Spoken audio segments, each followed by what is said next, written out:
আল্লাহ রাব্বুল আলামিনের দরবারে শুকরিয়া সে বলে আলহামদুলিল্লাহ। আমরা আসলে বাস্তবিক পক্ষে মুসলিম ভাইদেরকে আরো বেশি পরিমাণ খেদমত করা দরকার ছিল, কিন্তু আমরা আমাদের খানকা হুসাইনিয়া মাদানিয়া এখনো পর্যন্ত ওইভাবে স্বাবলম্বী হতে পারে নাই, যার কারণে আমাদের এই নতুন ভাইদেরকে আমরা ওইভাবে সহযোগিতা করতে পারি না। এরপরও যতটুকু সম্ভব হয় আমরা কিছুটা তাদের পাশে থাকার চেষ্টা করি।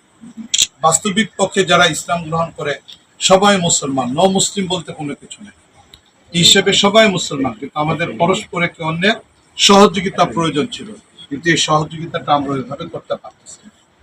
আলহামদুলিল্লাহ, আমাদের শায়েখ আমাদের হযরত রাহমাতুল্লাহ আলাইহির স্বপ্ন ছিল যেন এই নতুন মুসলমানদেরকেও সহযোগিতা করা হয়।